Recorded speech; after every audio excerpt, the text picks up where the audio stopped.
Good morning from Iowa in the US. Thank you very much for the opportunity to present my work at this symposium in Loughborough, For and Against Art, Politics and the Pamphlet.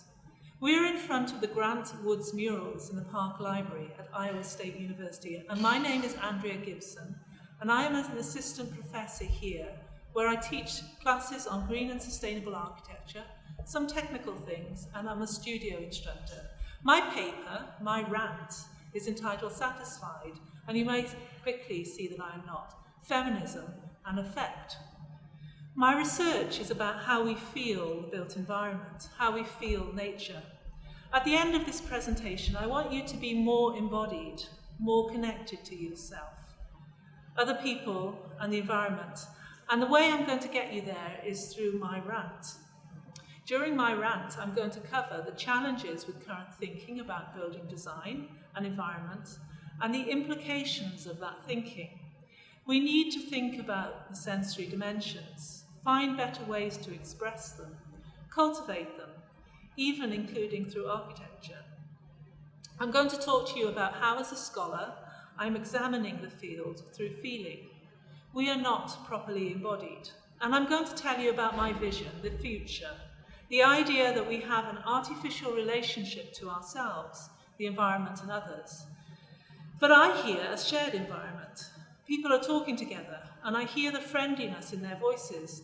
I see an embodied view about how we can design to feel our own presence in space and feel the space in which we are present and develop an awareness that our body is the nature that we ourselves are.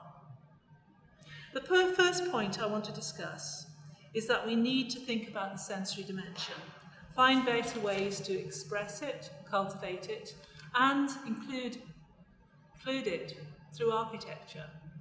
So what are the challenges with current thinking about affect and the natural and built environments? We do not fully recognize the sensory dimension in our design models, our tools, or our methods of building design, nor in how we assess buildings and their environmental performance. The problem is that as designers, we design buildings to be environmentally responsible. But even with best intentions, people, users, act against us. We design to be energy efficient, cost effective, community engaged, but we even design to be beautiful, but sometimes people don't like our efforts. And this has meant that as designers, we tend not to ask people how they feel in buildings or in designed environments. And there it is. This is the challenge with current thinking about affect and environmental design.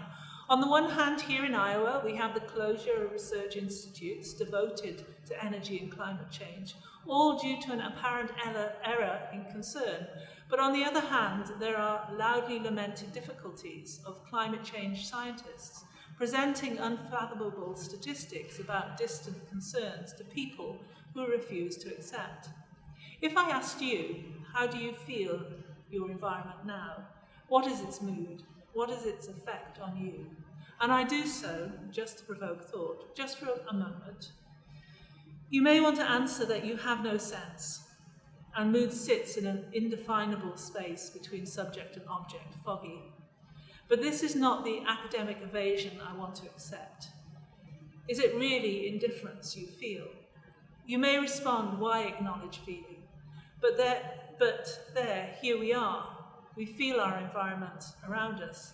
It is not distant to us. It is our everyday living. We breathe its air, we feel its wetness and its dry, intense heat. And in this way, it is us. It is in us. We feel the nature that is us, and we feel its destruction. So isn't this feeling so much more profound than the climate change scientists' problems with communication and with the social acceptance of climate change? And isn't this the real architectural and environmental challenge presented? How to allow us to feel? Isn't this too the environmental confrontation, both with scientific method and the distant science of climate change? And isn't this the art and politics of a confrontation? My second point is that we are not properly embodied. This is my scholarship. This is how I am examining the field. My concern is the environment, but it's not just the environment. It is about how human society maintains inequalities embodied in feelings, inequalities between ourselves and other living and natural things. Do we really feel our environments indifferently, or do we feel the environment in unacknowledged ways? My third point is that we have an artificial relationship to ourselves, the environment and others. It is not with sexless bodies, after all, with organs distanced from ourselves and with others out of touch that we feel our world is sexed, but our social realities deny it.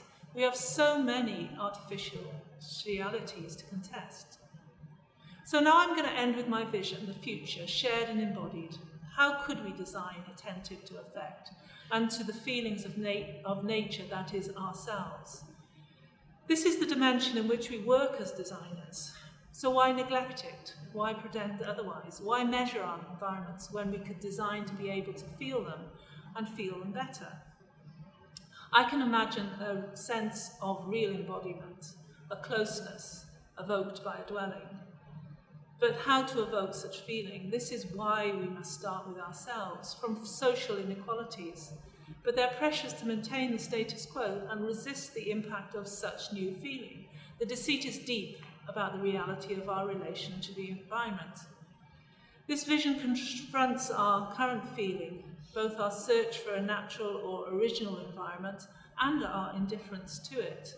But attentive to unacknowledged feelings, this would be a different way of living. So to finish, over this past few minutes, I have given you my rants and my rationale. And I very much hope I am leaving you with the idea that we have an artificial relationship to ourselves, the environment, and others, that we are not properly embodied, but that we need to think about the sensory dimensions, to find better ways to express it together, to cultivate it, and to even include it in our architecture. I want you to be more embodied, more connected to yourself, to other people, and to the environment. I want to thank you also for listening to my rant, and I appreciate your attention today. Thank you from Iowa.